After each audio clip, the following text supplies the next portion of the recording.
Medtronic. So who works with vascular surgeons on radio frequency ablations, venous side? Raise your hand. Is there pretty few people here? Two people? Okay, out of like 40, 50 people here? Great. So can we just have you guys off to the side of the screen? Yes! Anyway, Dr. Ed Woodward is the one that made this happen, and so it's different from what the folks who've been working with radio frequency. We don't have any capital equipment. It's just catheter-based procedure. So I can show you the contents of what you're going to see. I'll be here for the cases initially until they cut the cord, and then you guys will be good to go. So Kaiser's been using this for quite a while around the Bay Area, so now Oakland's got systems. It's essentially, now instead of using heat, the folks that have been doing this with the surgeons here, we're now using a medical adhesive. It's our acrylate-based glue. It's based like super glue for the veins.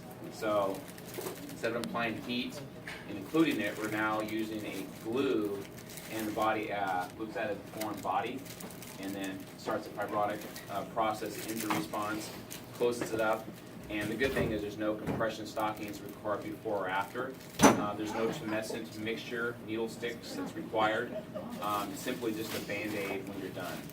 So, and clinically, the physicians can go down distally to the ankle and treat all the way up to the junction for the deep system. So before there's concerns with heat, parastasis, they want to go down maybe mid-calf, because the nerves that are there, but now we can treat the whole entire leg. And it's indicated for truncal superficial veins like the greater saphenous or small saphenous.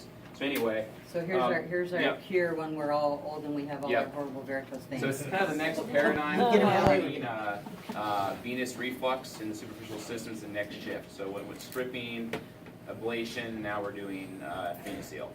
That's the product name.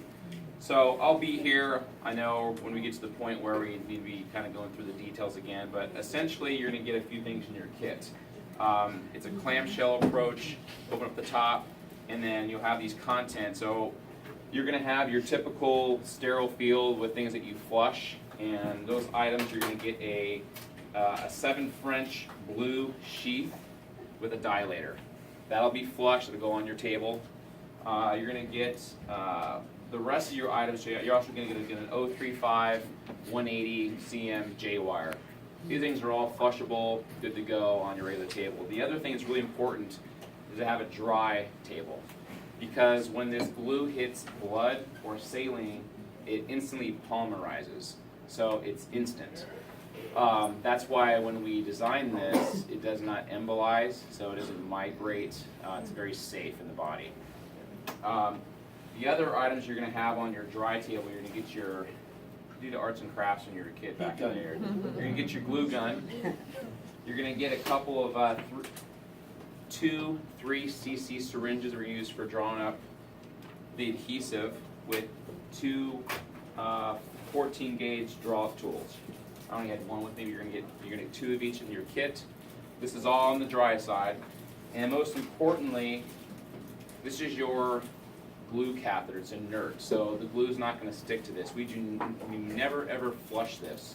As we can tell, this is the glue catheter. There's a distal and a proximal laser markings on it.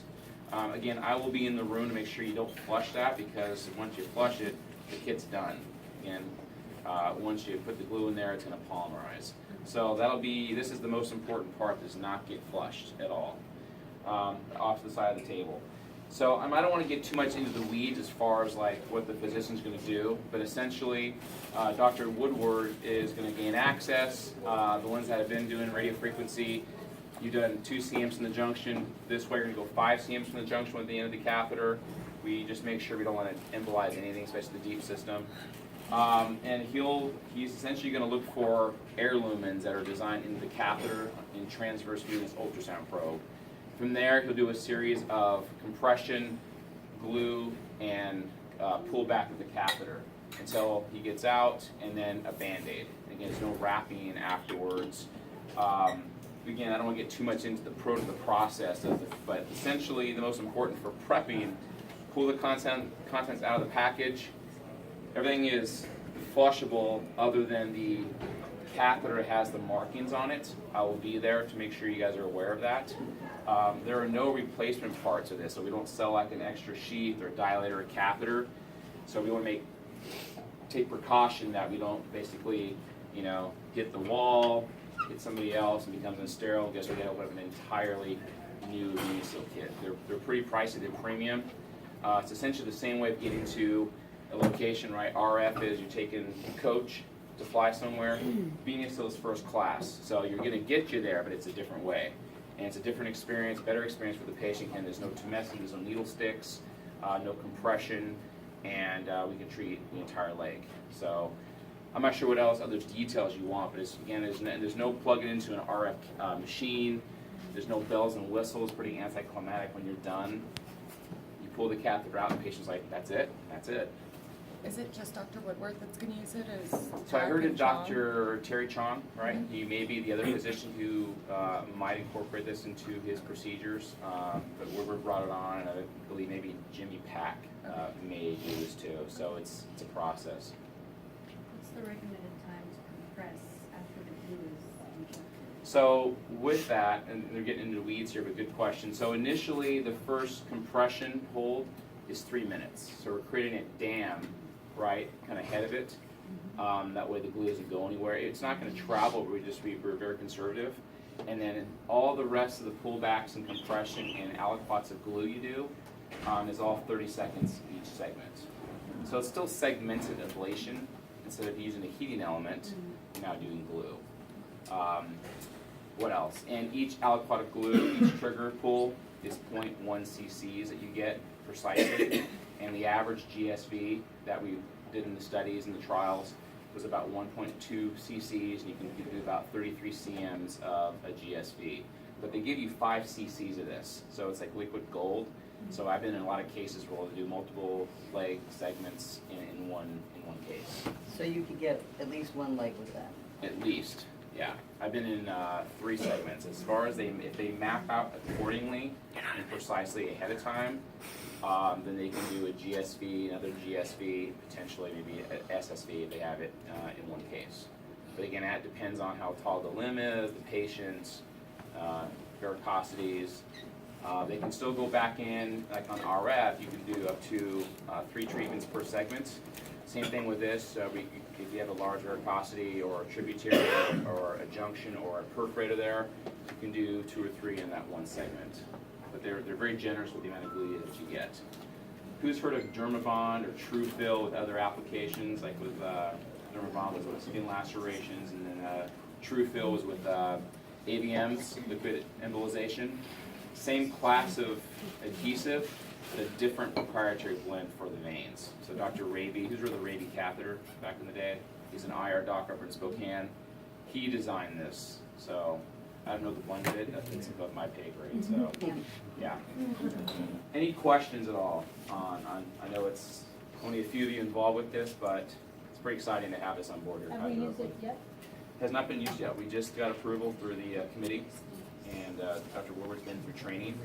Now we're just getting ready to need to in-service all you fine folks and the afternoon staff today, and then I'll be here for you guys for the cases until you guys are good to go. We'll cut the cord. And you had a question, ma'am? How much is a kit? So per kit is $14.95, and that decimal's on the far right, so it's $1,495. Yeah. So don't drop it. Yeah. That's why I said, please do not flush the wrong Don't open it. catheter. Don't open it. Don't brush up against the wall or an unsterile field, because I know Laurel and other folks here will be very upset with you. Yeah. So when you put pressure, you don't have to put a lot of pressure, right? 'Cause Standard, it's the same exact compression you would hold for an RF. When you're holding your compression over the heating element and the catheter, same amount of pressure, no more, no less. Yep. You want a good catheter to vein acquisition. That's really the whole idea behind it. Yep. I saw another hand go up. You guys are excited to get to the smoke evacuation. No. right? Still finishing our coffee, that's all. Yeah, you guys are kind of the first to go. It was actually very interesting. Good. Okay. That'd be a nice one to see when it's actually here and seeing how it works. Yeah, exactly. I mean, I don't have I didn't bring like a presentation for you, Yeah, but you didn't bring like a lily that you have. I didn't think it was necessary to really use, No, but yeah. but that's So- okay. So- All right, well, thank you for your time today. Thank I'll you. see you Yeah, today beautiful. for the Yeah, next. yeah, perfect. All right. Thanks.